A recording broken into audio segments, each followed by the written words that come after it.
you ever been to a boring class or in a boring dinner party and find yourself drifting into daydreaming? Maybe you have daydreamed about traveling the world, create something amazing, or just a romantic date with your partner. It's quite creative, fun-loving, and adventurous sometimes, right? Far from a waste of time, daydreaming might be one of the best things you can do. But what if we always try to entertain ourselves in the caverns of our mind? Have you ever hosted some secretly enjoyable but deeply taboo ideas and scenarios? You thought of sudden fame, thinking death of your enemies, or maybe having sex with a huge variety of entirely different people. Most of us fantasize when we are not happy with the current situation and want to escape our reality. But what happens if it starts affecting our current situation too much and interfere our ability to carry out our daily task, work, relationship, and stuff like that?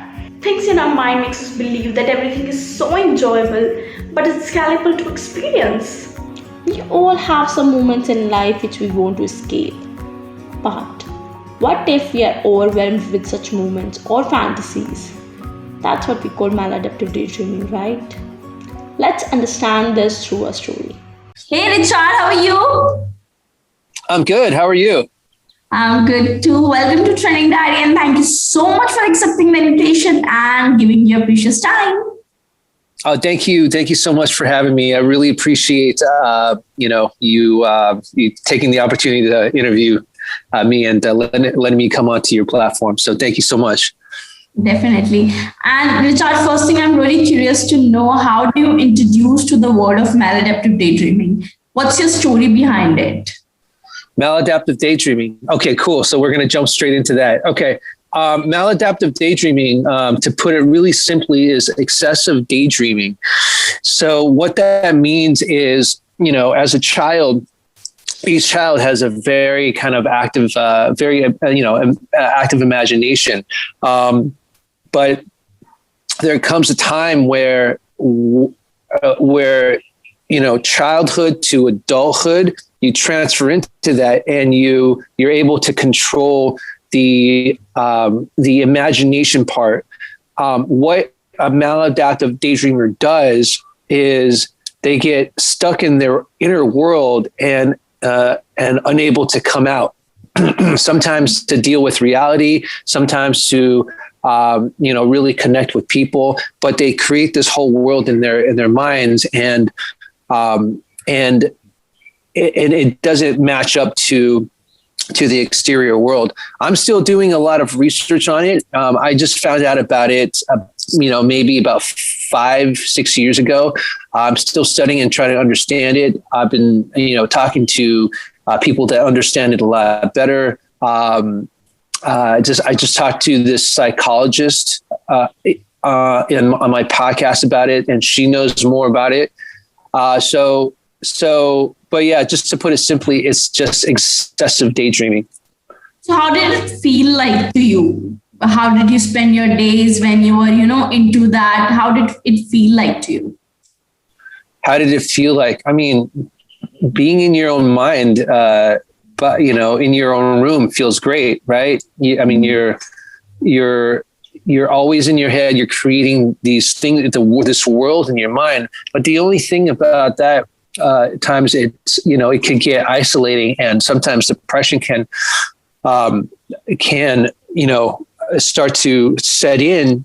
And so when that happens, you just go deeper. So it's almost like the movie Inception. Have you seen the movie Inception? Yeah, definitely. Christopher Nolan. Okay.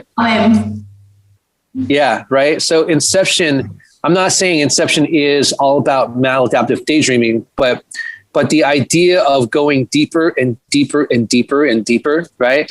That's what I take from a maladaptive daydreamer. At least for me, that's what I did. I went really deep, and sometimes to the point of depression for about 3 weeks. I'd numb myself with alcohol and drugs, and I wasn't able to cope with reality, let's say, and so it's great. It's great to a certain extent, but after a while I realized I needed to, come out of that because I have many things that I want to achieve in life. And that was basically holding me back a little bit. Yes. Somewhere it snatches you from the reality, right? Something like this. I mean, what's reality really, right? I mean, what's real to me might not be real to you. So reality is sort of a false image, right? Because what you see as reality is so different from my viewpoint of reality. So, but the trick is to be able to come out of that sort of dream state and come into the exterior world and interact with other people. That's, that the movement is very, important, right? I mean, you can imagine yourself to have an amazing body, but if you just sit there and watch TV or sit there and just daydream all day, it's not going to happen. You have to make movements in order to get there. But how do you know that you are suffering from such disorder? What are the symptoms? I myself believe that imagination and daydreaming are an important part of our life, and we can't escape them because they are an important source of creativity, at least for me. But extreme of it is not good. So how can we stop imagining a utopian life in which we don't have to worry, or stop the complex sexual desire rather than resisting the loyalty to people we love? Okay, once you know that you're living someone else's life, just dreaming whole day, what's the treatment? How will you get out of it? The most important thing, how one can get out of it, how one can cure it.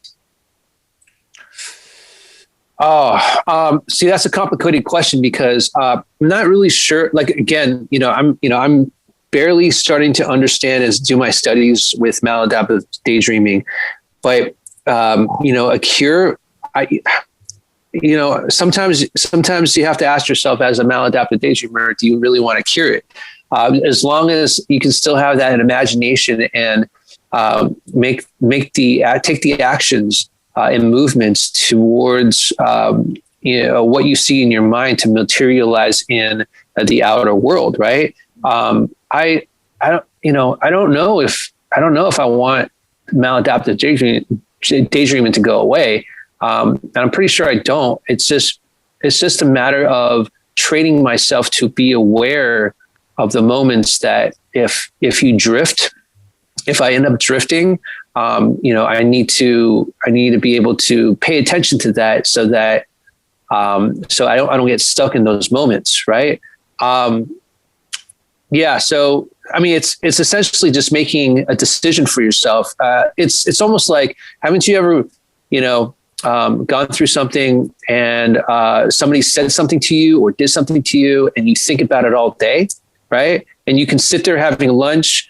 You can sit there sitting in bed. You can be taking a shower, watching a movie, whatever it is. And you think about that one moment and how you could change it, right? So to me, it's almost being stuck in that moment, but for a very long time. You just have to make that decision to go, I want to let this go for right now so that I can be in the present. Because that's what it's all about. It's about being in the present.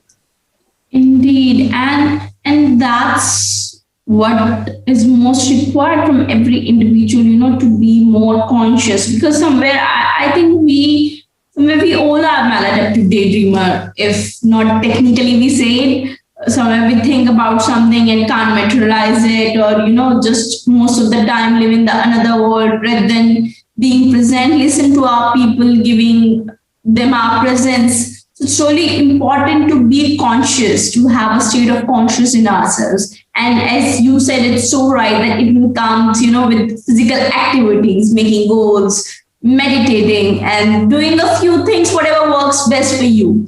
So these 2-3 aspects that, we can cover up, that probably not definitely led into a very much present moment or something like that, but it definitely help you to, live more now. So that's important. That's right. Exactly. It's all about living more now. Don't bother much. Our fantasies are not always the signs of evil. Sometimes they are just the product of our brain, the result of the powerful fact that our mind needs to imagine the impossible. If you have some interesting story or facts about maladaptive daydreaming, make sure to comment below. And you can subscribe the channel and see you soon in the next video. And if you want to enjoy the full episode with Richard, you can check out the full episode on Spotify, Google Podcast or Apple iTunes.